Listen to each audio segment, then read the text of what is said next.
Alright, time to check out my fucking YouTube channel. Yep, everything seems right. Everyone thinks my new video is shit, just like usual. I do not like Vigilant Christian. It's still my most viewed video. Let's see how Mario's doing, actually. Vigilant Christian.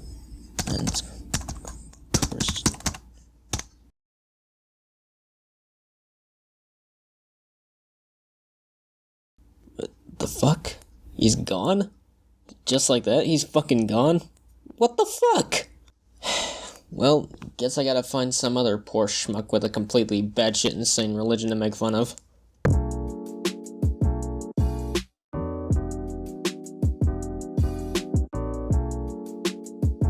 What's up guys, my name is Kyle and welcome to another video. And you heard me right, the Vigilant Christian Mario is fucking gone. So I guess I gotta find some other retard to make fun of. Also, yes, the gameplay's back. I know it's not gonna be forever. I know you hate it. I hate it too. I'll explain at the end of the video. Shut up and eat your fucking goldfish crackers.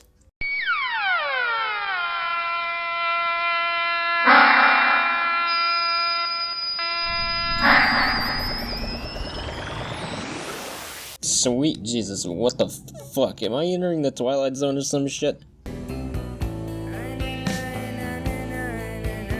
Stop.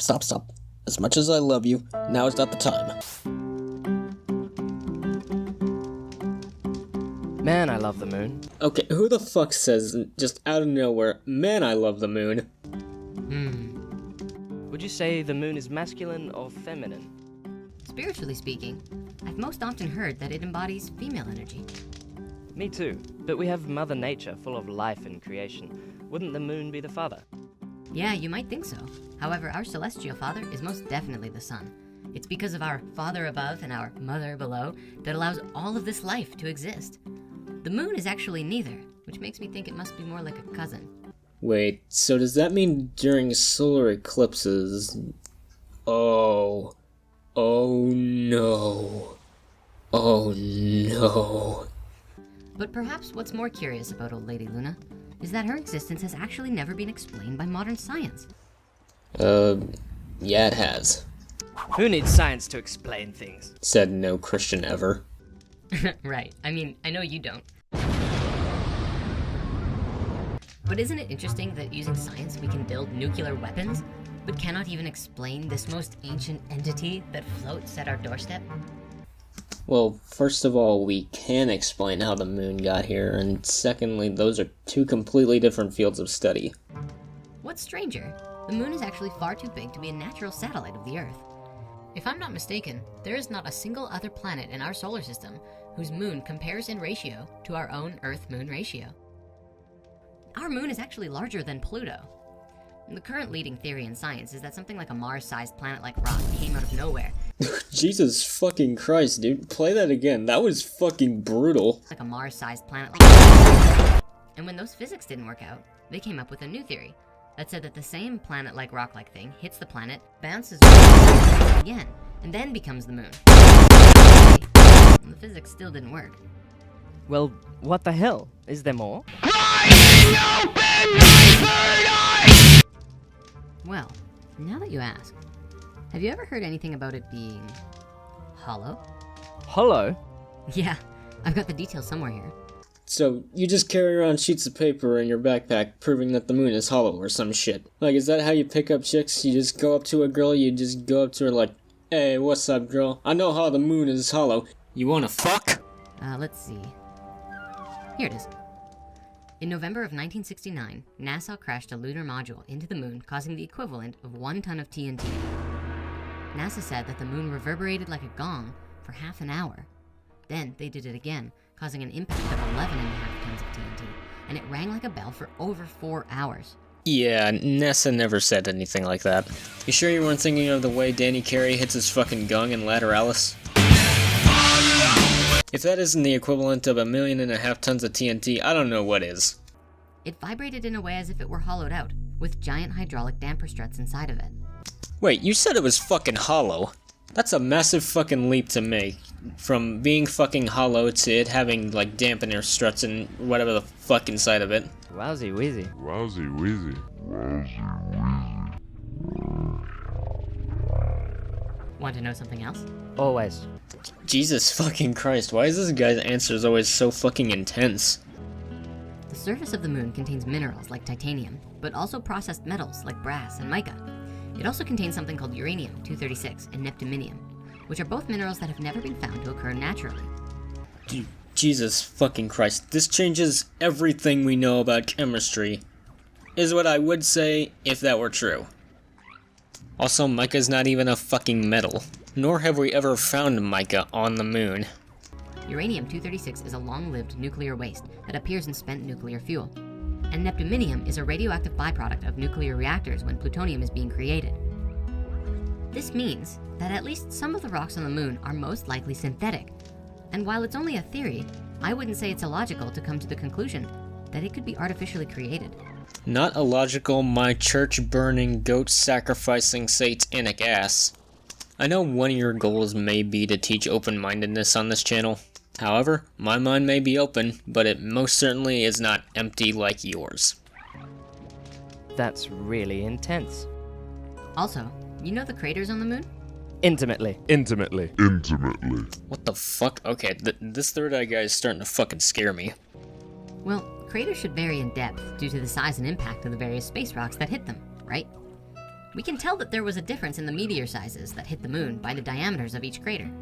And yet, how come all of them, across the board, are the same depth? Mother of God.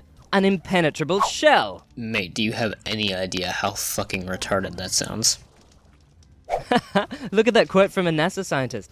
It's easier to explain the non-existence of the moon than to explain its existence.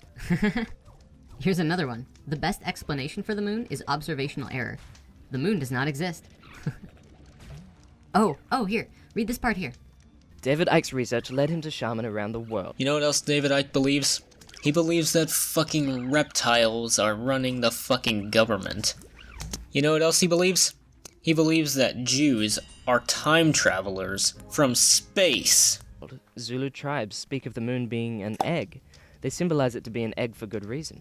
The ancient African and Sumerian legends talk of two brothers, Wawan and Mpanku, that emptied out the yolk and rolled the moon across the sky to the earth and caused cataclysmic events hundreds of generations before our time. Two brothers. So, which one laid the egg? I'm not sure how it fits. But this says here that the rocks on the moon are older than the Earth itself. Heavens. You know, I think I've only ever seen one side of the moon. I wonder why it doesn't spin like other planets. That's a good question. On that topic too, have you ever noticed that the size and position of the moon is exactly in the right place to create a perfect solar eclipse? That's so intense. You know, the moon actually holds the Earth in a sideways tilt. If we didn't have the moon, we wouldn't have the same length of days or nights, or experience the 4 seasons like we do. It also intimately controls the tides. You're right. And just like the tides, it even bends the water in our bodies.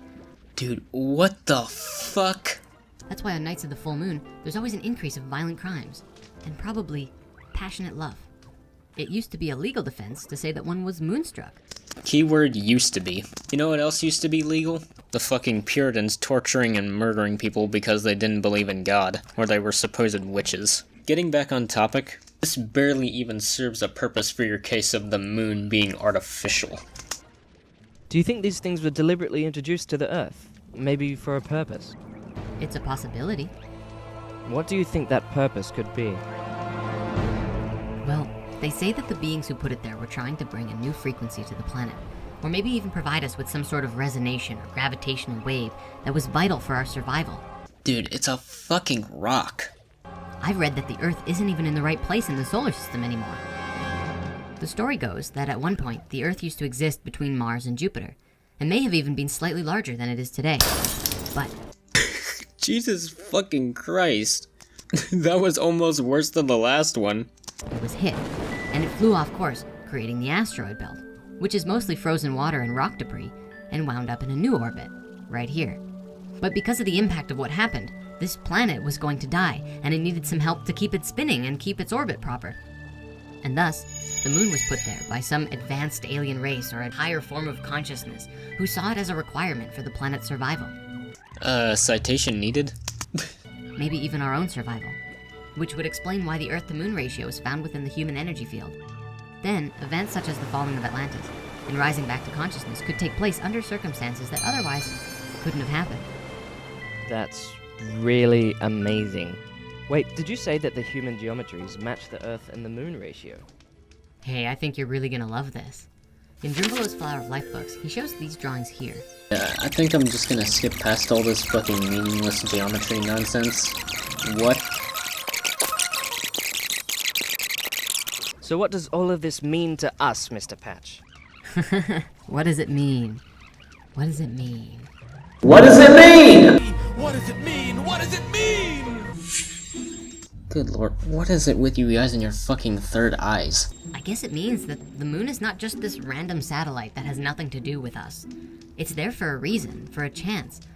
A chance that we might just make the most important decision that we've ever made as a species, and create together a new way of life on this planet. It's up to the collective, to all of mankind. Do we choose love? Or do we choose chaos and war? Maybe a little bit of both from the looks of it right now. But times are changing. This isn't the old world anymore. It's now a matter of survival and collaboration. The moon appears to offer us the opportunity to change, to become aware, to grow. But it won't make the decision for us. That's up to us.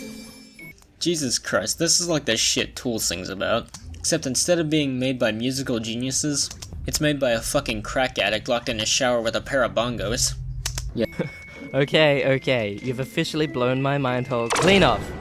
This seems to be evidence of a long-lost secret that has to do with our evolution. I wonder if we will realize this mystery in this lifetime. You know what's the kicker in all this? We would not fucking exist if it weren't for the moon. Either way, I still love the moon, man. Me too. Want some beans? More than anything ever, Mr. Patch. Anything ever. Don't stop there, dog. I think the fucking acid's kicking in. Anyways, thank you guys so much for watching. Hope you enjoyed. But before I go, I want to explain why I'm not using the fucking character of this video. It's because my computer's hard drive decided to kill itself, and I had to get a new one. So I don't have any of my assets, and I'm slowly working on making new ones. Which is fine by me, because I fucking hate that little character, honestly.